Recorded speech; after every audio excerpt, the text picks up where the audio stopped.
Hello students, welcome to Aspire Academy. মই ধনশ্ৰী এটি নতুন ভিডিঅ'লৈ স্বাগতম জনাইছো আমি লাষ্ট ক্লাছত পঢ়ি আহিছিলো the partition of Bengal যেটোত মই অলৰেডি তোমালোকক ইয়াৰে যেটো ব্যাকগ্ৰাউণ্ড আছিল ব্যাকগ্ৰাউণ্ডৰ কথা তোমালোকক ইতিমধ্যে মই বুজালো তাত কি ধৰণে বেংগল পাৰ্টিশনৰ কথা আহিছিল আৰু কিহৰ কাৰণে বেংগল পাৰ্টিশন কৰা হৈছিল সো বেংগল পাৰ্টিশন বা বংগ বিভাজন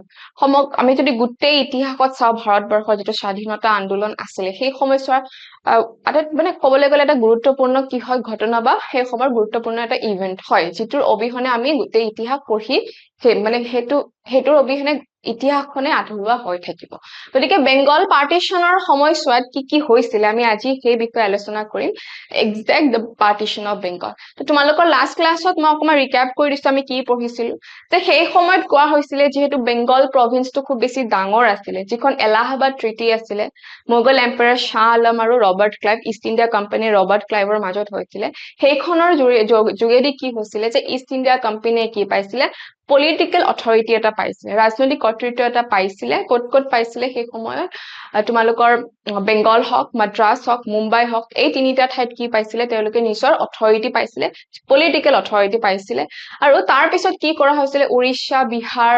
বেংগলক মিলাই বেংগল প্ৰভিন্স গঠন কৰা হৈছিল তো বেংগল প্ৰভিন্সখন বহুত ডাঙৰ আছিল আৰু তেওঁলোকে কৈছিল মানে এই বেংগল প্ৰভিন্সখন শাসন কৰিবলৈ খুব অসুবিধা হৈছে গতিকে আমি এখন ভাগ কৰি দিও ভাগ কৰিলে কি হ'ব আমাৰ শাসন কৰিবলৈ ইজি হ'ব কিন্তু তেওঁলোকৰ ৰিয়েল মোটিভ বা তেওঁলোকৰ মুখ্য উদ্দেশ্য কিন্তু বেলেগহে আছিল আমি সেই মুখ্য উদ্দেশ্যৰ কথা আজি আমি পঢ়িবলৈ পাম যে তেওঁলোকে একচুয়ালি কিহৰ কাৰণে বিচাৰিছিল যে আমি বেংগলখন কি কৰো সেপাৰেট কৰি দিও আৰু তোমালোকে এটা ইম্পৰ্টেন্ট কি পাইছিলা ফ্যাক্ট এটা পঢ়িবলৈ পাইছিলা যে তেওঁলোকে কি কৰিছিল 1874 মানে 1874 ত আসাম ষ্টেট বনাইছিল তাত ছখনকে ব্ৰহ্মপুত্ৰ উপত্যকাৰ পৰা ছখনকে তেওঁলোকে ডিস্ট্ৰিক্ট লৈছিল আৰু লগতে বাকি খাসী জয়ন্তীয়া গাৰো পাহাৰ এনেকুৱা কিছুমান এৰিয়া লৈ তেওঁলোকে আসাম ষ্টেট ক্ৰিয়েট কৰিছিল ইন 1874 আৰু তাতে কি কৰিছিল এজন চিফ কমিশনাৰ বা মুখ্য আয়ুক্ত তেওঁলোকে কি কৰিছিল নিযুক্তি দিছিল আৰু সেই সময়ত কি হৈছিল লৰ্ড কাৰ্জনৰ সময়ত যেটো বেংগল পাৰ্টিশন হৈছিল তো লৰ্ড কাৰ্জন আমাৰ সেই সময়ত কি আছিল ভাইসৰয় আছিল তে ভাইসৰয় কোনে হেল্প কৰিছিল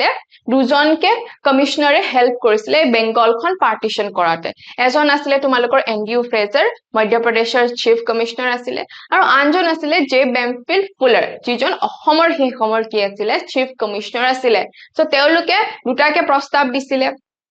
এজনে কৈছিল যে আমি উৰিষ্যা আৰু সম্বলপুৰক কি কৰো আমি বেংগলৰ পৰা কাটি আনি মধ্যপ্ৰদেশত জয়েন কৰো আৰু যিজন ফুলৰ আছিল যিজন অসমৰ আয়ুক্ত আছিল তেওঁ কৈছিল যে আমি চট্টগ্ৰামক কি কৰো আমি অসমৰ লগত জয়েন কৰো যাতে আমাৰ টি ইন্ডাষ্ট্ৰি বা তেওঁলোকৰ যেটো চাহৰ খেতি এই খেতিটো আমি এক্সপ্যান্ড কৰিব পাৰো আৰু লৰ্ড কাৰ্জনে দুইটা প্ৰস্তাৱ পঢ়ি খুব ভাল পাইছে কৈছে লেটস ডু দিস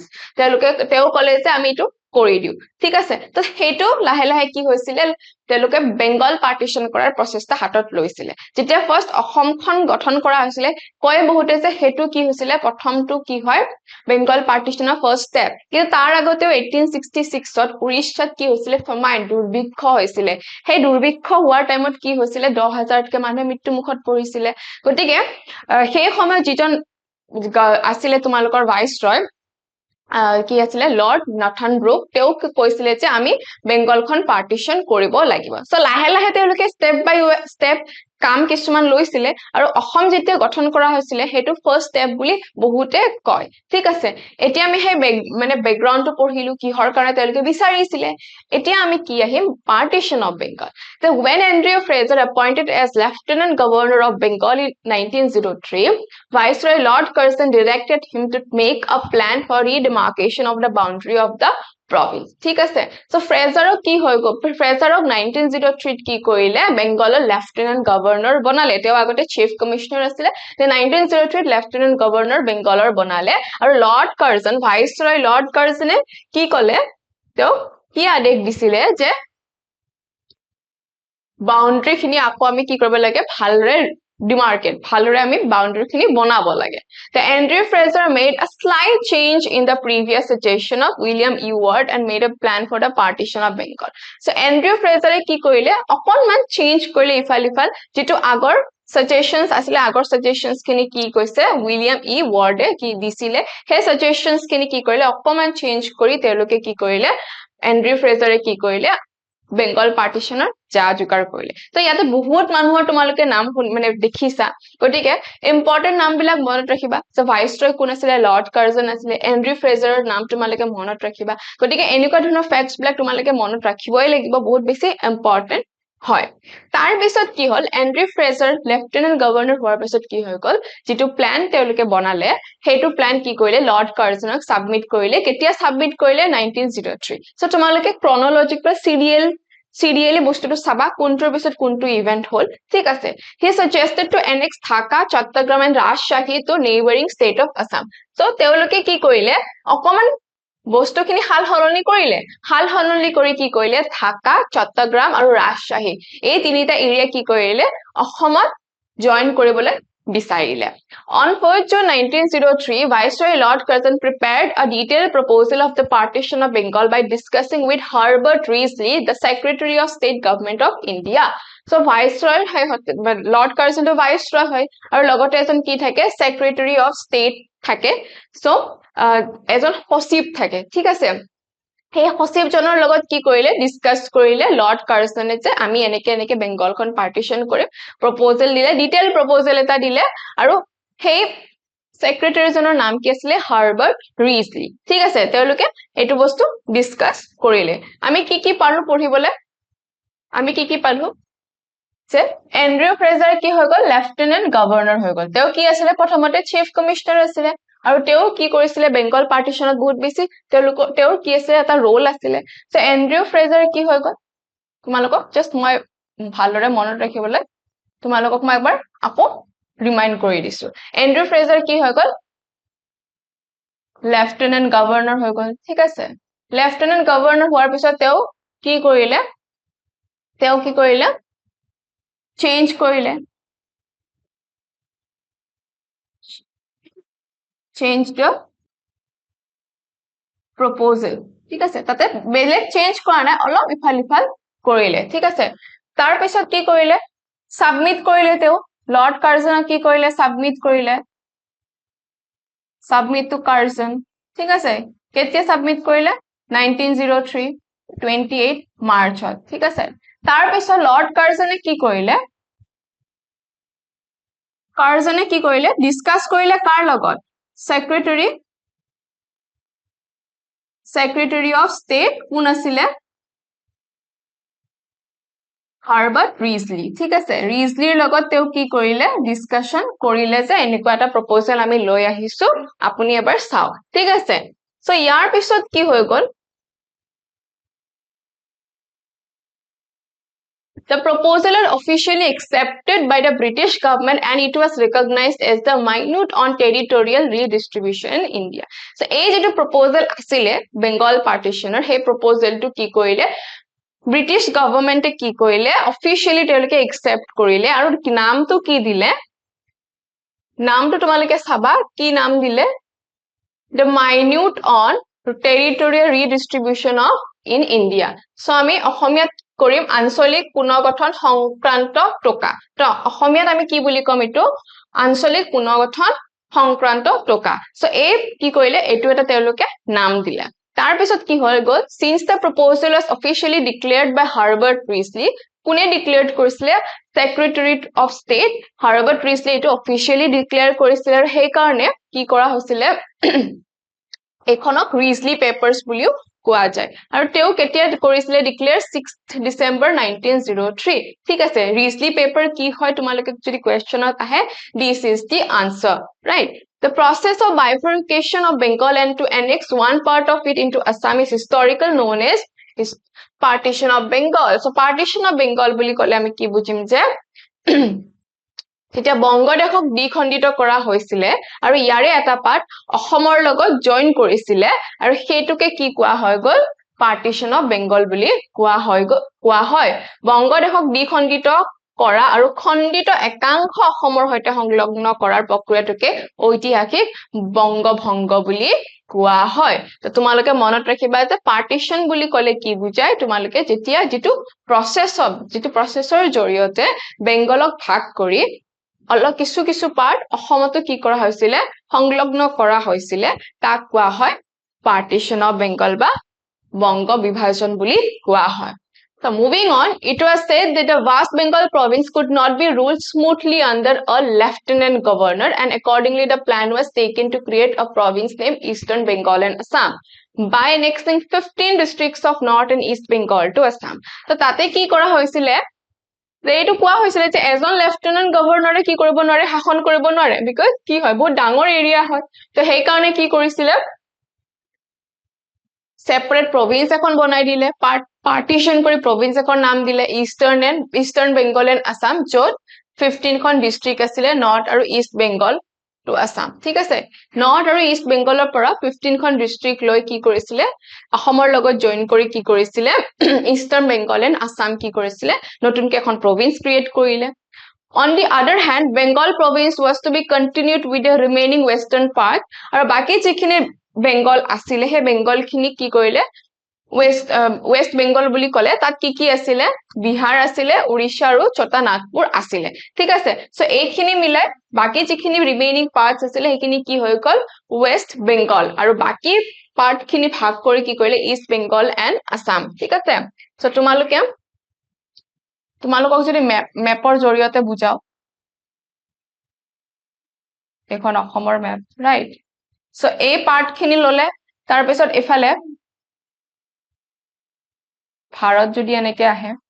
ঠিক আছে মেপখন ইমানটা ভাল হোৱা নাই সো ভাৰতৰ বাকি এইখিনি যিমান পাৰ্ট আছিলে ন এই পাৰ্ট বিলাক কি হৈ গল এইখিনি পাৰ্ট ওয়েস্ট বেংগলৰ ফালে থাকিলে আৰু বাকি এই গোটেইখিনি পাৰ্ট কি কৰিলে ইষ্ট বেংগল এণ্ড আসাম বুলি কি কৰিলে ডিক্লেয়াৰ কৰি দিলে আই হোপ দিস ইজ ক্লিয়াৰ তাৰ পিছত ইয়াতে কি কৰা হৈছে Dhaka was to be the capital of proposed Eastern Bengal and Assam Dhaka বৰ্তমান ক'ত আছে বাংলাদেশত আছে ৰাইট সো সেই সময়ত বাংলাদেশৰো পাৰ্ট সেই সময়ত বাংলাদেশ পাকিস্তান ইন্ডিয়া গোটেইখন এখনে আছিল ৰাইট সো ঢাকা কি কৰিলে ক্যাপিটাল সিটি হিচাপে ডিক্লেয়াৰ কৰিলে ঠিক আছে ইষ্ট বেংগল আৰু আসামৰ ঢাকা কি কৰিব বিচাৰিছিলে তেওঁলোকে ক্যাপিটাল সিটি বনাবলৈ বিচাৰিছিলে ঠিক আছে আৰু this proposed state had a population of around 3 crores and 10 lakhs আৰু তাত কি আছিল around 3 crores আৰু 10 lakhs কি আছিল population জনসংখ্যা আছিল among this muslim population was 1.8 crores আৰু সেই populationৰ ভিতৰত 1.8 crores 1.8 কোটি মানুহ কি আছিল কি বুলি মুসলিম মানুহ আছিল আৰু বাকি 1.2 crore 1.2 কোটি মানুহ কি আছিল হিন্দু মানুহ আছিল ঠিক আছে সো তাতে পপুলেশন তো কিছু এনেকুৱা আছিল তাৰ পিছত on the other hand Calcutta was to be the capital of the proposed Bengal province so বাকি যিখন বেংগল province আছিল তাত কি কৰিব বিচাৰিছিল Calcutta capital city হিচাপে লৈ তাত তোমালোকৰ কি আছিল পপুলেশন আছিল 5.4 crore ঠিক আছে আৰু ইয়াতে হিন্দুস মানুহখিনি মেজৰিটি আছিল মানে মেছি কোন আছিল হিন্দুস মানুহখিনি আছিল 4.2 crores আৰু মাত্ৰ 90,000 মানুহে কি আছিল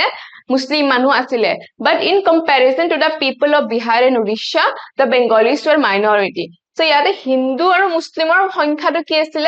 বহুত বেছি ডিফাৰেন্স আছিল ইষ্ট বেংগল এণ্ড আসামত কি আছিল মুসলিমৰ সংখ্যা বেছি আছিল হিন্দুসৰ সংখ্যা কম আছিল ইয়াতে কি হৈ গল বাকি যিখন ওয়েস্ট বেংগল বা বেংগল প্ৰভিন্স বনালে তাত কি হৈ গল তাত হিন্দুৰ সংখ্যা বহুত বেছি আছে আৰু মুসলিমৰ সংখ্যা বহুত কম আছে কিন্তু তাত কি হৈ গল যেটো বিহাৰ আৰু উৰিষ্যাও হে সময়ত আছিল ৰাইট সেই কাৰণে তাত বেংগলিছ মানুহখিনি কি হৈ গল মাইনৰিটি হৈ গল কাৰণ বাকি বেংগলিছ বহুত মানুহখিনি ইষ্ট বেংগল এণ্ড আসামত আহিলে যিখিনি কি আছিল বেংগলী মুসলিম বুলি আর তার মাঝে বেংগলী মুসলিমও আছিল বহুতখিনি তো বেংগলিছ খিনি কি হৈ গল তাত মাইনৰিটি হৈ গল সো নাও আমি মেইন কথাটোলৈকে আহিছো Though Lord Curzon proposed to make the territory of Bengal smaller and the territory of Assam bigger for a smooth administration, so Lord Curzon কি বিচাৰিছিলে Bengal territory to অকমান সৰু হোৱাটো বিচাৰিছিলে আৰু Assam province Assam খন অকমান ডাঙৰ হ'বলৈ বিচাৰিছিলে so that administration তেওঁলোকে ভালদৰে শাসন কৰিব পাৰে but their agenda was different hidden agenda to কি আছিল তেওঁলোকৰ ভিতৰ যেটো এইম আছিল না ভিতৰে যেটো একচুয়ালি তেওঁলোকে কৰিব বিচাৰিছিলে হেতু কি আছিল বেলেগ আছিল এটো লুকাই গৈছিল because the unity between Hindu and Muslim farmers and laborers was a threat for the British they planned to break the unity by division so সেই সময়ত আমি কি পঢ়িবলৈ পাইছো প্ৰথমতে যে বেংগলত সেই সময়ত কি হৈছিলে আন্দোলন বিলাক বেছি সক্ৰিয় হৈ যাবলৈ ধৰিছিলে যিটোৰ কাৰণে ব্ৰিটিছে বা ইংৰাজে ভয় কৰিছিলে যে এনেকে যদি আন্দোলন চলি থাকে আমি ইয়াত বেছি দিন শাসন কৰিব নোৱাৰো লেটস ডিভাইড দেম তেওঁলোকে কি কৰিলে যে তেওঁলোকক আমি ভাগ কৰি দিও তেওঁলোকৰ মাজত আমি হিন্দু মুছলিমত ডিভাইড কৰি দিও সো তাতে কি হৈছিলে হিন্দু আৰু মুছলিমৰ ফাৰ্মাৰ্স বা সেই সময়ত যিখিনি লেবাৰাৰ্স আছিলে তাৰ হিন্দু মুছলিমৰ ইউনিটি খিনি কি আছিলে বহুত বেছি ষ্ট্ৰং আছিলে সেই সময়ত বেংগলত ৰাইট আৰু ব্ৰিটিছৰ কাৰণে এটো কি আছিল এটা থ্ৰেট আছিল ব্ৰিটিছে ভয় খাইছিলে ইমানখিনি ইউনিটি দেখি ৰাইট আৰু সেই কাৰণে তেওঁলোকে প্ল্যান কৰিছিল যে এই ইউনিটিটো আমি ডিভাইড কৰি ভাগ কৰি দিও that is called divide and rule আৰু তাৰ পৰাই কবলৈ গলে তোমালোকে যদি মন কৰা যেটো কমিউনিয়েল তেওঁলোকৰ ডিফাৰেন্সেস থাকে হিন্দু মুছলিমৰ মাজত যিখিনি যুদ্ধ আমি সঘনাই দেখিবলৈ পাও somehow ইয়াৰ পৰাই এই বস্তুটো কি হৈছিল উৎপত্তি হৈছিল যে সেই সময়ত এনেকে মানুহৰ মাজত কি কৰা হৈছিল কিছুমান ডিভিজন আনি দিয়া হৈছিল আৰু Bengal partition is one of them I hope this is clear Herbert Risley's letter to Lord Curzon mentioned so Herbert Risley কোন আছিল secretary of state আছিল তেওঁ কাক letter এখন লিখিছিল Lord Curzonক viceroy এখন letter লিখিছিল যত কি mention কৰা আছিল Bengal is a big force বেংগলৰ শক্তি বহুত ডাঙৰ ঠিক আছে বৃহৎ শক্তি বেংগল ইউনাইটেড বেংগল ঠিক আছে অকল বেংগল কোৱা নাই ইউনাইটেড বেংগল ঐক্যবদ্ধ একেলগে থকা একতাটো বহুত বেছি আছিল United Bengal is a big force the partition will destroy this big unity তো তেও কি কৈছিলে লেটাৰখনত যে যেটো ইউনাইটেড বেংগল আছিল ইটস আ হিউজ ফোৰ্স বৃহৎ শক্তি ঠিক আছে আৰু এই আমি যেটো হতৰ একতা আছে আমি এটো destroy বা ভাঙি ভংগ কৰিব লাগিব so the hidden purpose behind the partition of Bengal was to decimate the Hindu Muslim unity so Hindu Muslimৰ যেটো unity আছিল no actually এইটোৰ মাজত division না এটো ভাঙি দিয়াটো হে তেওঁলোকৰ main agenda আছিল which is called divide and rule তোমালোকে popularly শুনিবা তোমালোকে history শুনিয়ে যাবা এটো divide and rule policy so this is one of them to meet this vested interest communal feelings were needed to be spread আৰু তাৰ কাৰণে এই interest to তেওঁলোকে আনিবৰ কাৰণে কি কৰিবলৈ বিচাৰিছিলে কমিউনিয়েল ফিলিংস সাম্প্ৰদায়িকতা বাদৰ সৃষ্টি কৰিবলৈ বিচাৰিছিলে সো এই বস্তু তেওঁলোকে এই বেংগল পাৰ্টিশন কৰাৰ যোগেদি তেওঁলোকে কৰিব বিচাৰিছিলে since the bengal was considered to be the center of Indian nationalism বেংগলত ভাৰতৰ যেটো nationalism হয় ন ভাৰতৰ যেটো ৰাষ্ট্ৰবাদ সেই ৰাষ্ট্ৰবাদ ক'বলৈ গলে হাব সেন্টাৰ মুখ্য স্থান বুলি আমি ক'ব পাৰো সো ন্যাশনালিজমৰ কথা তোমালোকে সাগে পঢ়িছা সো ন্যাশনালিজম মানে কি হয় ন্যাশনালিজম বা ৰাষ্ট্ৰবাদ বুলি ক'লে কি হ'ব সো ন্যাশনালিজম বুলি ক'লে আমি এটো বুজো যে যেতিয়া আমি কি কৰো আমাৰ মাজত এটা কমন আইডেন্টিটি ঠিক আছে আমি নিজকে এখন দেশৰ যেতিয়া নাগৰিক হিচাপে বা আমাৰ এটা সকলোৰে যেতিয়া এটা নিজৰ আইডেন্টিটি থাকিবলে মই এক্সাম্পল দিছো যে আমি ভাৰতীয় আমি Indian so we are Indian so আমাৰ মাজত এটো কি হৈছে ন্যাশনালিজমৰ এটা মানে ভাব এটা আমাৰ মাজত আছে যে আমি যদি বাহিৰত ফুৰিবলৈ যাও আমি কি কম আমি ইন্ডিয়ান বুলি কম ঠিক আছে সো নিজৰ যেটো কমন আইডেন্টিটি ঠিক আছে সকলোৰে যেটো এটা আইডেন্টিটি থাকে সকলোৰে এটা শেয়াৰ্ড হিষ্ট্ৰি থাকে শেয়াৰ্ড হিষ্ট্ৰি মানে তোমালোকৰ কি হৈছে আমি সকলোৱে একেটাই ইতিহাস বা একেটাই আমি কি কৰিছিলো হিষ্ট্ৰি আমি শেয়াৰ কৰিছিলো আমাৰ এনসেস্টৰ ক'বলৈ গলে সেম হয় ঠিক আছে তো সেই বস্তুটোক আমি ন্যাশনালিজম বুলি কও আৰু এই বেংগলত কি হৈছিল আমাৰ ইণ্ডিয়াৰ যেটো ন্যাশনালিজম আমাৰ ভাৰতবৰ্ষৰ যেটো একচুয়ালি না ভাৰতৰ যেটো ৰাষ্ট্ৰবাদ এই বেংগলৰ পৰাই কৰবাত নহয় কৰবাত সৃষ্টি হৈছে কাৰণ বেংগলত বহুত বেছি মানুহখিনি এক্টিভ আছিল আৰু বেংগল যেহেতু ভাৰত মানে ব্ৰিটিছ চৰকাৰৰ কি আছিল ভাৰতত এডমিনিষ্ট্ৰেচন কৰাৰ মানে সেন্টাৰ আছিল ঠিক আছে আমি ৰেগুলেটিং এক্টখনৰ জৰিয়তে কি কৰা হৈছিল বেংগলৰ যিজন গভৰ্ণৰ আছিল তেওঁ গভৰ্ণৰ জেনাৰেল কৰি দিয়া হৈছিল আৰু বাকি মাদ্ৰাজ আৰু বম্বেৰ যি দুজন কি আছিল গভৰ্ণৰ আছিল তেওঁলোক কি হৈছিল বেংগলৰ যিজন গভৰ্ণৰ জেনাৰেল হৈছিল তাৰ তলত আছিল তো বেংগলৰ জেনাৰেল জনৰ আটাইতকৈ বেছি পাৱাৰফুল আছিল আৰু সেই কাৰণে তাতে বেছি আন্দোলন বিলাক সৃষ্টি হৈছিল বিকজ ক'বলৈ গলে হেতু হাব হয় এডমিনিষ্ট্ৰেচন কৰাৰ আৰু ইণ্ডিয়ান ন্যাশনালিজমৰো কি সেই কাৰণে কি কোৱা হয় বেংগলৰ পৰাই সৃষ্টি বুলি কোৱা হয় আৰু যেটো ৰেনেসা বুলি যেটো কও ল্যাঙ্গুৱেজ বা লিটাৰেচাৰৰ যেটো ৰেনেসা ইণ্ডিয়াৰ যেটো লিটাৰেচাৰো হয় হেতু কৰবাত নহয় কৰবাত বেংগলৰ পৰাই সৃষ্টি হৈছে through the partition of Bengal it was planned to divide the province and to make the Hindu Bengalis and intellectuals a minority in both the state তেওঁলোকে কি বিচাৰিছিল যেহেতু ইণ্ডিয়ান ন্যাশনালিজম তো বেংগলত বহুত বেছি কি আছিলে ষ্ট্ৰং আছিলে কিয় ষ্ট্ৰং আছিলে তাৰ মানুহখিনি এৱেৰ বেছি আছিলে আৰু তাতে মানুহবিলাক বেছি এডুকেটেডো আছিল তোমালোকে যদি ৰবীন্দ্ৰনাথ টেগৰ ৰবীন্দ্ৰনাথ ঠাকুৰৰ কথা কওঁ বা সুৰেন্দ্ৰনাথ বেনাৰ্জীৰ কথা কওঁ এই সকলোবোৰ কি আছিলে বেংগলতে আছিলে আৰু তেওঁলোক কি আছিলে বহুত বেছি ইন্টেলেকচুৱেল পিপল আছিলে তেওঁলোক বহুত এডুকেটেড তেওঁলোকে জানে ব্ৰিটিছে কি কৰি আছিলে গতিকে তেওঁলোকেও কি কৰিছিলে লাহে লাহে ব্ৰিটিছৰ যিবিলাক এজেণ্ডা হয় সেই এজেণ্ডাবিলাক জনসাধাৰণৰ মাজত যিখিনি পলিটিকেলি ইমান এৱেৰ নহয় যিসকলে ইমান বেছি ব্ৰিটিছৰ কথা বা ব্ৰিটিছৰ যিবিলাক এইম বা ব্ৰিটিছে যিবিলাক একচুৱেলি কৰি আছে কিহৰ কাৰণে কৰি আছে সেইবিলাক কথাৰ বিষয়ে ইমান এটা নাজানে তেওঁলোকক কি কৰিছিলে এৱেৰ কৰিবলৈ চাইছিলে যে ব্ৰিটিছে একচুৱেলি আমাৰ মাজত এনেকে ডিভাইড কৰিব বিচাৰিছে গতিকে যিখিনি ইন্টেলেকচুৱেলছ আছিলে বেংগলত সেই ইন্টেলেকচুৱেলছ খিনি কি বিচাৰিছিলে দুয়োখন ষ্টেটত আমি এখন ইষ্টাৰ্ণ বেংগলে নাচাম বনালো এখন বনালো ৱেষ্ট বেংগল দুয়োখন ষ্টেটত যাতে কি হয় মাইনৰিটি যাতে তেওঁলোক কমি যায় তেওঁলোক যাতে ভাগ হৈ যায় সেই কাৰণে তেওঁলোকে পাৰ্টিশন আনিছিলে The real motive of Lord Curzon was to strengthen the British Empire in India by awakening the politically conscious Hindu Bengalis and thus to resist the growth of Indian nationalism. Lord Curzonৰ কি motive কি আছিল যে আমাৰ ব্ৰিটিছৰ শাসন যেহেতু তেওঁলোকে দেখিছে যে বেংগলত কি হৈছে মানুহবিলাক বেছি অৱেৰ হৈছে বেংগলৰ মানুহবিলাকে আন্দোলন কৰি আছে এনেকে যদি আন্দোলন কৰি থাকে আমি কি কৰিম we are not going to rule properly আমি ভালৰে ৰুল কৰিবই নোৱাৰিম সো তেওঁলোকে কি বিচাৰিছিলে লৰ্ড কাৰ্জনে কি বিচাৰিছিল যে আমি নিজৰ শাসনটো আৰু বেছি মজবুত কৰিব লাগিব আৰু মজবুত কৰিবৰ কাৰণে লেটস ডিভাইড দেম যিখিনি ৰাজনৈতিকভাৱে বা পলিটিক্যালি বহুত বেছি অৱেৰ কনসিয়াস হৈ আছে তেওঁলোকে বেছি জানা যিখিনি জানা মানুহ আছিলে তেওঁলোকৰ মাজত কি কৰিছিলে লেটস ডিভাইড দেম আমি তেওঁলোকক ডিভাইড কৰো আৰু হিন্দু মুছলিম কি কৰো যিটো হিন্দু বেংগলীজ আছে হিন্দু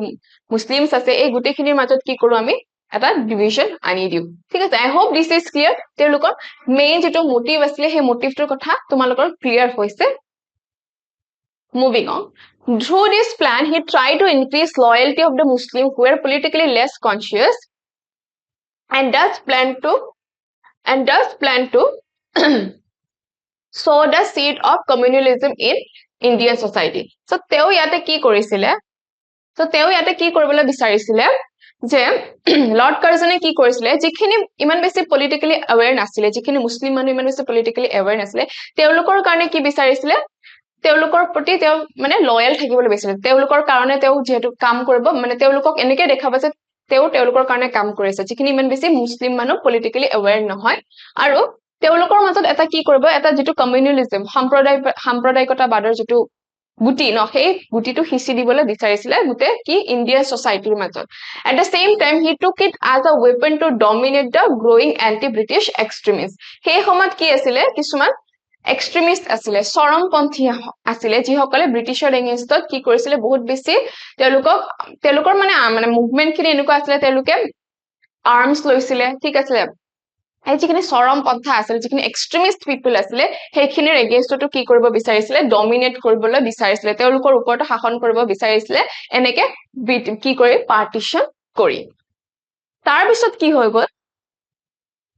2nd February কি হৈ গল On 2nd February 1905, Lord Curzon sent a proposal of partition of Bengal to Secretary of State for India to London for necessary approval. তাৰ পিছত তেওঁলোকে কি কৰিলে এই যেটো proposal asile proposal to ki koile kak pothiale state for India in London Londonot thoka jijon ki asile secretary asile Indiaৰ কাৰণে jijon hosib asile Indiaৰ কাৰণে heijonok ki koile proposal to pothiai dile approve koribar কাৰণে ঠিক আছে 9 জুনত কি হৈ গল secretary of state for India কোন asile he সময়ত জন বড্ৰিক তেও কইলে approve কৰিলে তেও কলে যে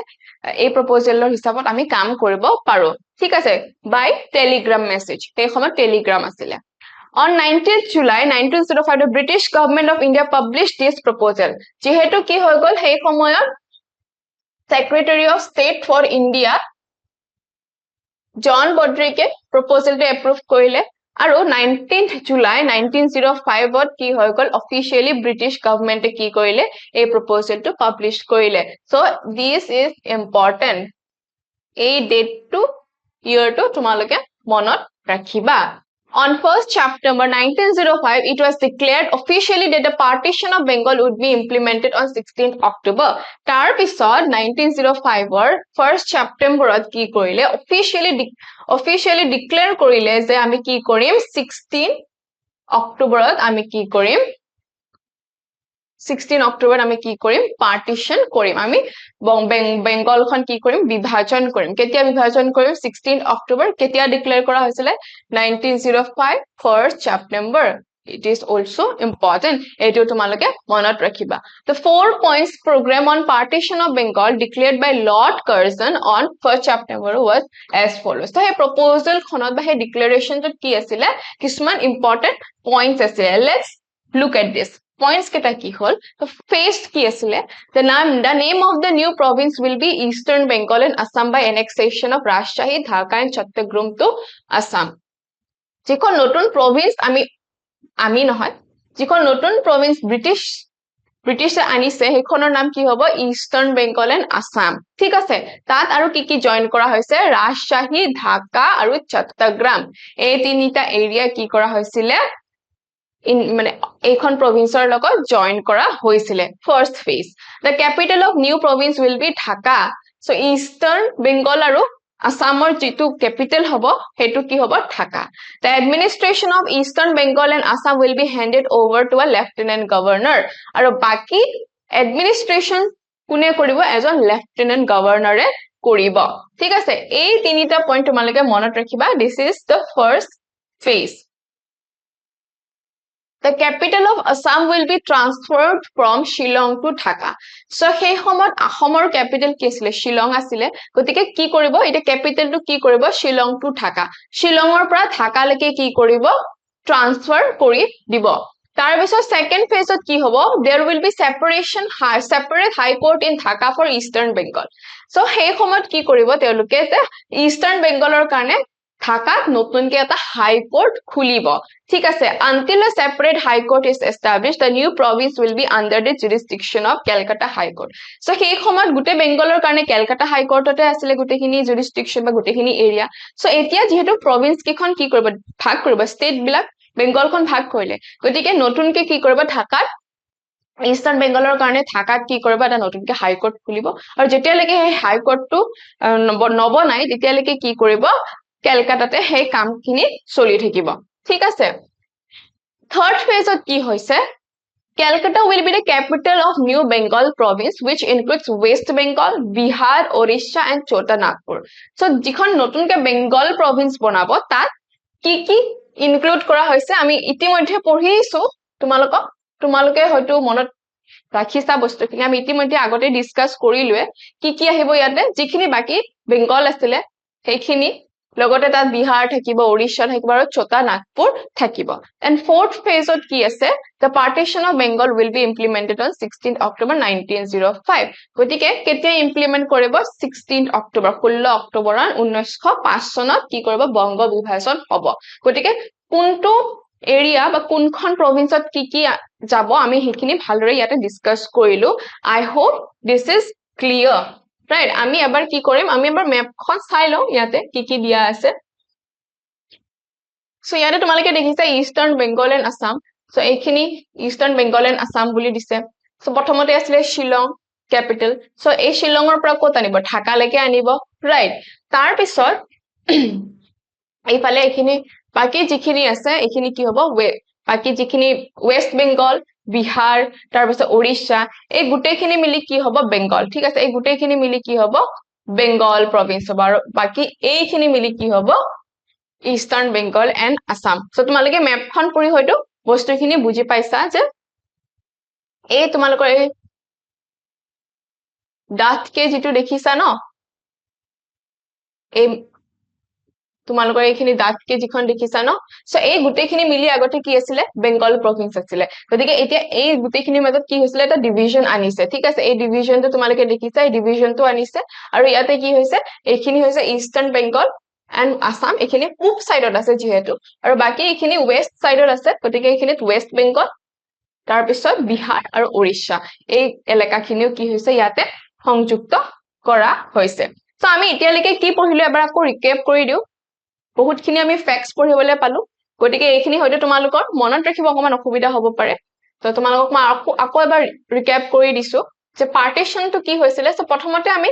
কি পাইছিলো পাৰ্টিশনত যে সেই সময়ত ভাইসৰয় কোন আছিলে ভাইসৰয় আছিলে লৰ্ড কাৰ্জন আৰু মেইন সিহঁতৰ এজেন্ডাটো কি আছিলে যেটো ইউনিটি আছিলে হিন্দু মুছলিমৰ মাজত সেই ইউনিটি খিনি কি কৰিব বিচাৰিছিলে সেই ইউনিটি খিনি তেওঁলোকে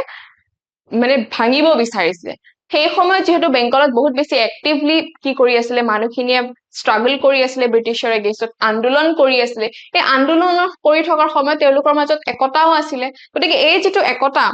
ব্ৰিটিছে দেখি ভাবিলে যে এনেকে যদি মুভমেন্ট বা এনেকে যদি আন্দোলন কৰি থাকে আমি ইয়াতে শাসন কৰিব নোৱাৰিম বেছি গতিকে তেওঁলোকে নিজৰ শাসনটো আৰু বেছি মজবুত কৰিবৰ কাৰণে কি কৰিছিলে তেওঁলোকে কৰিছিলে ডিভাইড এণ্ড ৰুল পলিচি তেওঁলোকে কি কৰিছিলে হাতত লৈছিলে আৰু এই ডিভাইড এণ্ড ৰুল পলিচি থ্ৰুৰে তেওঁলোকে বিচাৰিছিলে যে হিন্দু আৰু মুছলিমৰ মাজত কি হ'ব তেওঁলোকে বিভাজন আনি দিব আৰু এই বিভাজনৰ ফলত কি হ'ব মানুহে নিজৰ মাজতে কাজিয়া লাগি থাকিব আৰু সেই যেটো বিভাজন সেই সময়ত আনিছিলে তাৰে যেটো আমাৰ কনসিকুৱেন্সেস বা তাৰে যিবিলাক পৰিণতি আমি এতিয়াও দেখিবলৈ পাওঁ এতিয়াও তোমালোকে বিভিন্ন ঠাইত কমিউনিয়েল ভায়োলেন্স দেখি থাকা হিন্দু মুছলিমৰ মাজত কাজিয়া পেছাল তোমালোকে দেখি থাকা গতিকে তাৰে যেটো বীজ যেটো সিড হেতু কোনে বইছিলে ব্ৰিটিছ চৰকাৰে বই গৈছিলে গতিকে মই ভাবিছো যে তোমালোকৰ এই গুটেইখিনি ডিটেইলছ তোমালোকৰ ক্লিয়াৰ হৈছে যে পাৰ্টিশন কি হল লৰ্ড কাৰ্জনে কি কৰিলে আৰু কোনখন প্ৰভিন্সত কি আহিছে কি এৰিয়া আহিছে সেইখিনি তোমালোকৰ আই হোপ ক্লিয়াৰ হৈ গৈছে আৰু বাকি আমি নেক্সট ক্লাছত আমি কি পঢ়িম নেক্সট ক্লাছত আমি স্বদেশী আন্দোলনৰ কথা পঢ়িম ঠিক আছে আমি নেক্সট ক্লাছৰ পৰা স্বদেশী মুভমেন্টৰ কথা পঢ়িম যে স্বদেশী মুভমেন্ট কি হয় কেনেকৈ আহিলে আই হোপ তোমালোকৰ ব্ৰিটিছৰ যেটো শাসন আছিলে সেই শাসনৰ যেটো মেইন এজেন্ডা আছিলে পাৰ্টিশনৰ সেইখিনি তোমালোকে বুজি পাইছা আৰু যদি তোমালোকে ভিডিওটো চাই ভাল পাইছা লাইক কৰি দিবা আৰু বাকি তোমালোকে চেনেলটো সাবস্ক্ৰাইব কৰি দিবা সো যে তোমালোকে আগলৈ অহা ভিডিওছখিনি নটিফিকেশন পোৱা আৰু লগতে তোমালোকে নিজৰ এক্সামৰ কাৰণে প্ৰিপাৰেচন ভালদৰে কৰিব পাৰা আৰু তেতিয়ালৈকে thank you and take care